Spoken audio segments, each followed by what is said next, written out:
Marlon needs the master suite because of his back, Mike. It's not up for debate. We'll take the guest room. It's got better morning light anyway. She didn't even look up from her phone. She just said it like she was choosing a pizza topping. I froze. My fork hovered halfway to my mouth. Excuse me?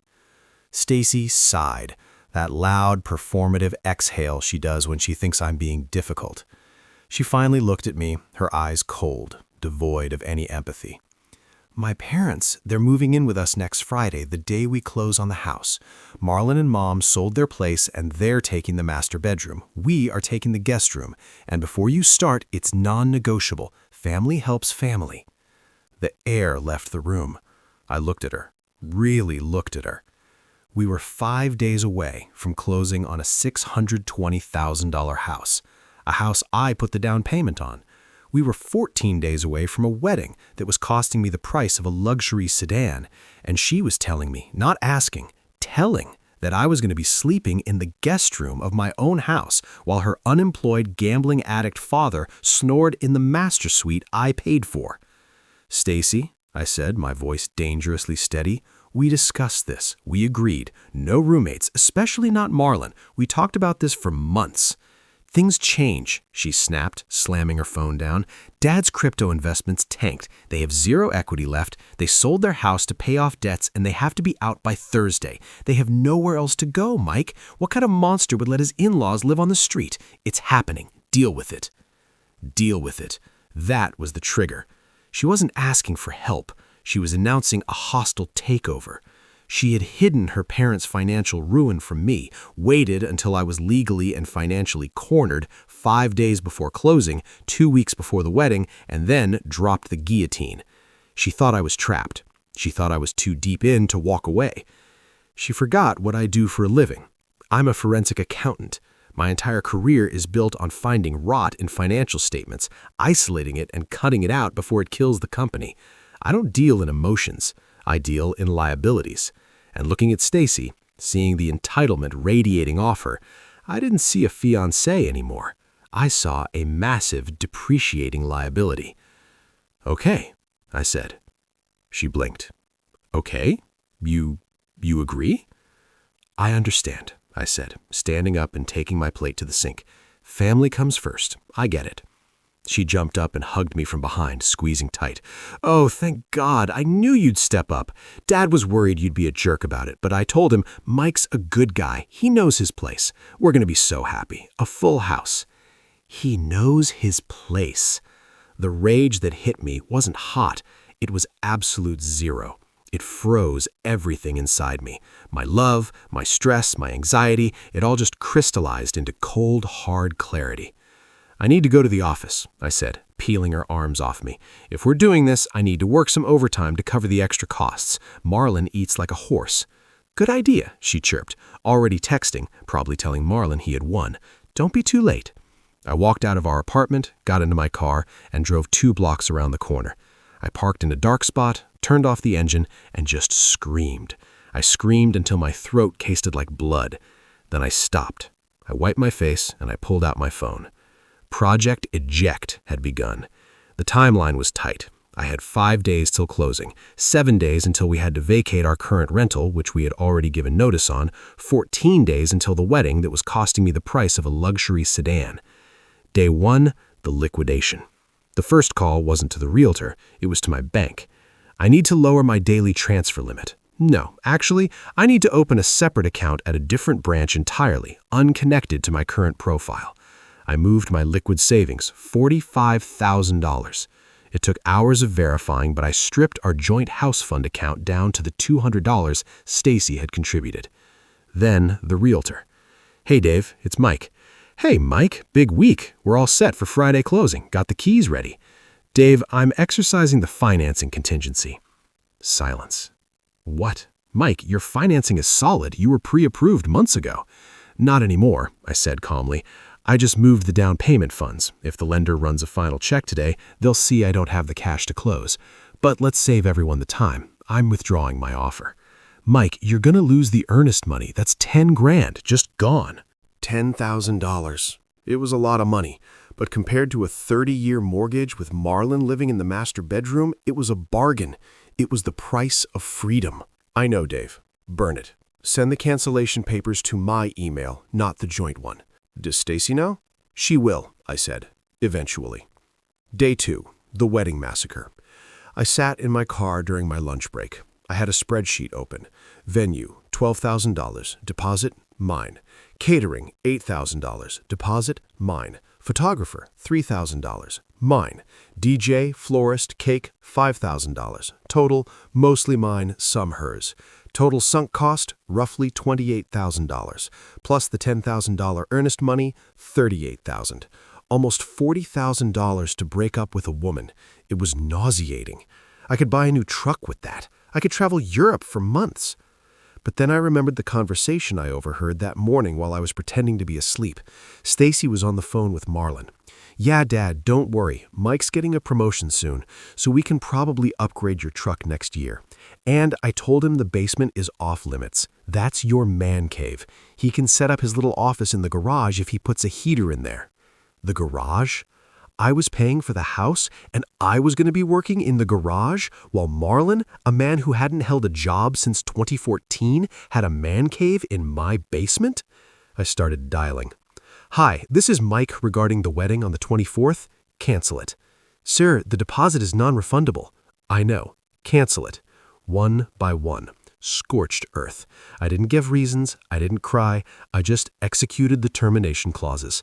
By 2 p.m., the wedding was a ghost. Day 3, the trap. This was the hardest part. Acting normal.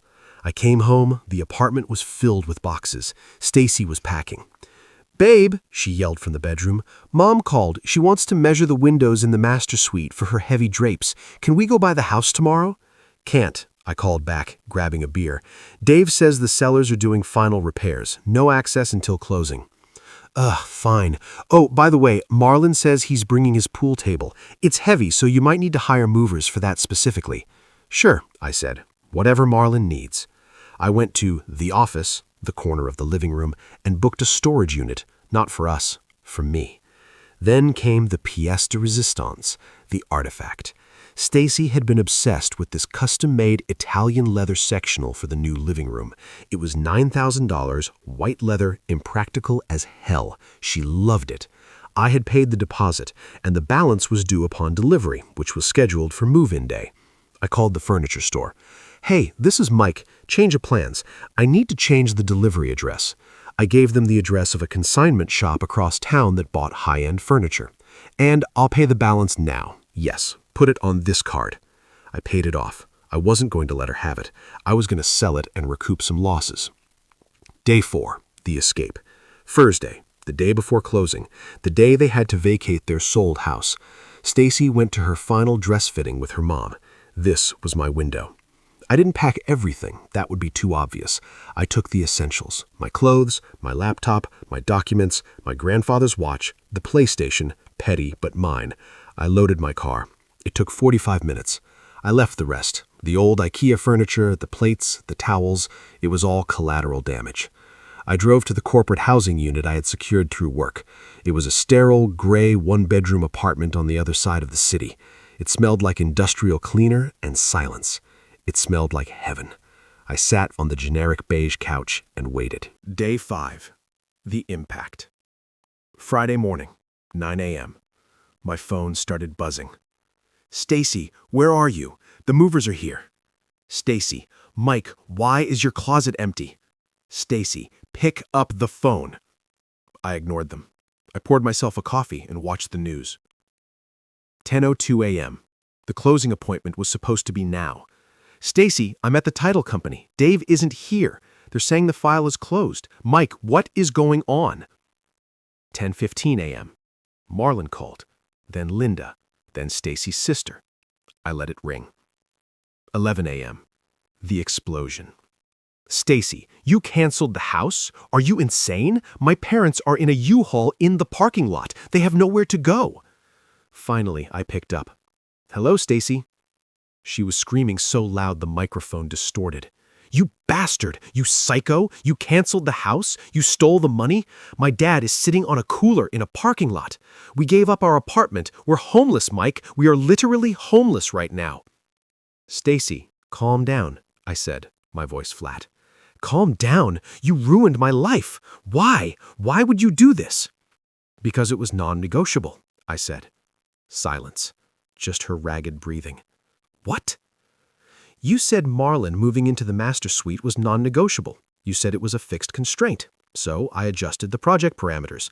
I removed the house, I removed the wedding, and I removed myself." You can't do this." "The wedding is canceled. Everyone has been notified. The guests are getting emails right about now." No. She sounded broken now. "Mike, please. Dad is crying. Mom is having a panic attack. We have to be out of the apartment by midnight. Where are we supposed to sleep?" "Well," I said, leaning back, "Marlon is a financial genius, right? I'm sure he has a plan. Or maybe you can all stay in that man cave he wanted so badly. Oh, wait, you don't have one." "I will sue you," Marlon's voice roared in the background. He had snatched the phone. "I'll sue you for every penny. Breach of promise. Fraud." "Hi, Marlon," I said. "Go ahead, sue me. But first, you might want to check your credit score. I ran a background check on you last night. You didn't just lose money on crypto, did you? You have 3 liens against you and a pending lawsuit for a gambling debt in Vegas. Good luck getting a lawyer to take a case on contingency." Marlon went quiet. "Stacy," I said, addressing the phone again, "you wanted to prioritize your parents over your partner. You made that choice. I'm just respecting it. You're all together now, just like you wanted." I hung up. Then I blocked the number. The aftermath. 1 week later. I'm writing this from a bar near my new office. It's been 7 days. The fallout was nuclear.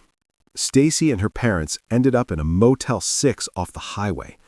Apparently, they tried to refuse to leave our old apartment, but the landlord, who I had warned, had the sheriff there at 12:01 a.m. on Saturday to evict them. Stacy tried to come to my work. Security stopped her at the lobby. She made a scene, screaming that I was an abuser, that I stole her dowry. "We're American. We don't have dowries." She was just making words up. I lost $38,000. It hurts. I look at my bank account and I wince. That was years of saving. That was late nights, weekends working, skipping vacations. It's gone. But yesterday, a friend sent me a screenshot of Stacy's Facebook. It was a picture of her, Marlon, and Linda crammed into a single motel room with 2 queen beds, pizza boxes stacked in the corner. Marlon looked gray and defeated. Stacy looked like she hadn't slept in a week. The caption read, "Betrayed by the one person I trusted. Starting over from nothing. Cash app in bio if anyone can help with food." I zoomed in on the photo. In the background, leaning against the motel wall, was a bag of golf clubs, Marlon's clubs. He hadn't sold them. Even when they were homeless, he kept his toys.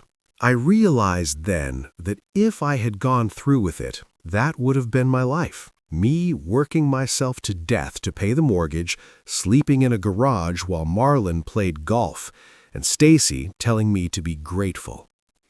I closed the picture. I ordered another beer, an expensive import because I can afford it. I still have my job. I still have my sanity. And tonight, I'm going back to a quiet, clean apartment where nobody tells me what is non-negotiable. I checked my email one last time. A notification from the furniture store. The white leather sectional had been sold by the consignment shop. Check for $6,500 has been mailed to you. I smiled. I think I'll buy a new mattress, a king size, just for me. The pain of the money is real. The loneliness stings a bit, especially at night, but then I remember Marlon's voice demanding the garage, and I sleep like a baby. Sometimes the most expensive exit is still cheaper than staying. Update, 30 days later. Brief update because people are asking. Stacy finally stopped trying to call from random numbers. I heard through the grapevine that Marlon tried to fix their situation by taking the little cash they had left from the house sale, which was apparently only about $5,000 after debts, and putting it on a sure-thing horse race.